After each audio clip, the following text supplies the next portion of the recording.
Wala, ito na naman po tayo sa ating vlog for today, which is about health po. Sa mga nagtatanong dito sa Espanya kung mahirap daw ba kapag nagkasakit, mahirap bang mag-admit sa ospital, mahal bang gastos, kagaya dyan sa Pilipinas, napapagay ko yung masakit, may sakit, malamang ay parang ayaw mo na mag-admit kasi iniisip mo palang gastos, iniisip mo palang down payment sa hospital, kailangan mo na kayo magbayad bago i-admit yung mga ganang-ganang. So, dito po, hindi po gano'n ka nakakatakot. As long as meron kayo natukat sa loob, makukuha niyo po ito sa pinakamalapit na health center sa inyong lugar. Kung saan po kayo naka-empadron, doon po kayo kumuha ng cut sa loob. At ang dadalhin lang po yung inyong passport. So, sa ngayon wala nang sita or schedule. Dati kailangan nyo pong magpasita, magpa-schedule online. Pero ngayon, pwede na po kayo pumunta on that day sa pinakamalapit na health center malapit sa inyo. So, ano po ang gamit ng sagot nito? Ito po ay, kapag meron kayo emergency, kayo, kunyari, nagkasakit kayo, kailangan yung i-admit urada or may nararamdaman kayo, kailangan po ma-check up.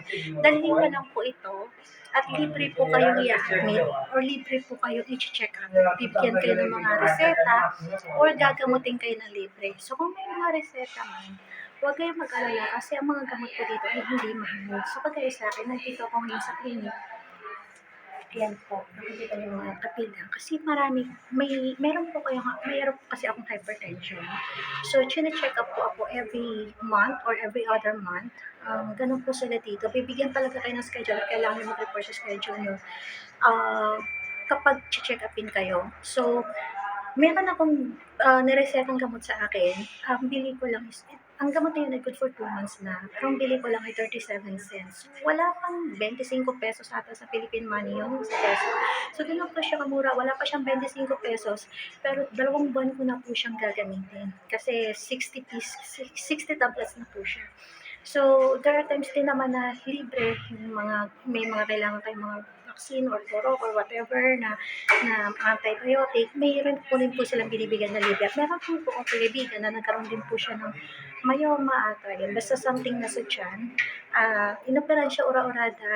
Ito po yung dala niya, wala siyang ginastos kahit 5. Provided po lahat ng hospital, para provide po lahat ng government yung gastos dito, kahit wala pa kayong papel, kahit sinasabi nilang TNT kayo, or sabi ng tago, hindi po nakakatakot ang natawag na TNT dito. Masyado lang tayo na brainwash at pag sabing TNT nakakatakot, nagtatago sa police, wala pong ganon. Dito po kahit wala tayong papel, sinisiguro po ng gobyerno na napapahalagaan tayo, binibigay nila yung karampatang ayuda sa atin kapag nangailangan po tayo. As long as kumuha lang po kayo ng mga necessary cards na kailangan po. So, ang gamit na itong kasalog na to ay pwede sa mga general check-up. Kung gusto nyo magpabunod ng ngipin, pwede din. Except lang po sa cleaning ng ngipin. Kung gusto nyo magpa-check up ng inyong mata, pwede din. Kasi hindi libre yung yung salamin. So, susukatin lang yung grado ng mata nyo. And make sure po pala na pag nag-check up kayo, tingnan nyo yung schedule kasi bibigyan kayo ng papel ng sita nyo, schedule nyo.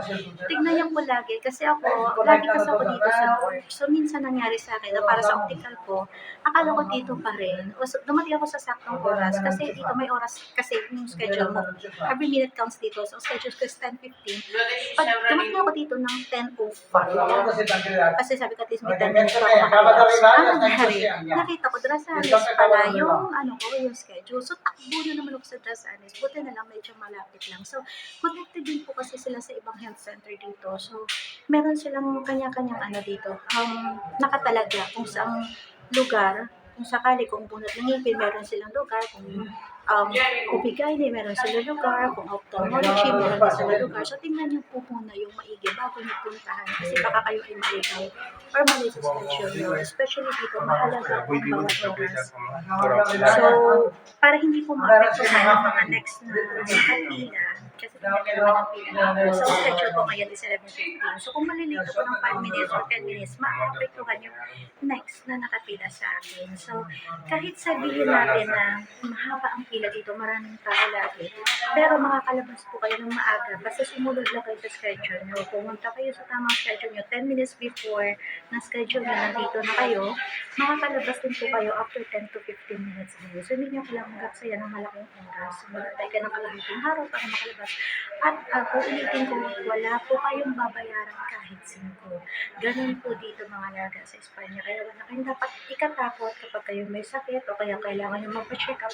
Kailangan po nila kasing agapan agad bago pa lumala kasi pag lumala, sila rin po ang mapapagastos ng malaki para sa inyo. So, lahat po ng ayuda or tulong ibinibigay po ng gobyerno ng Espanya, may papel ka man o wala. Kaya huwag po kayong matakot.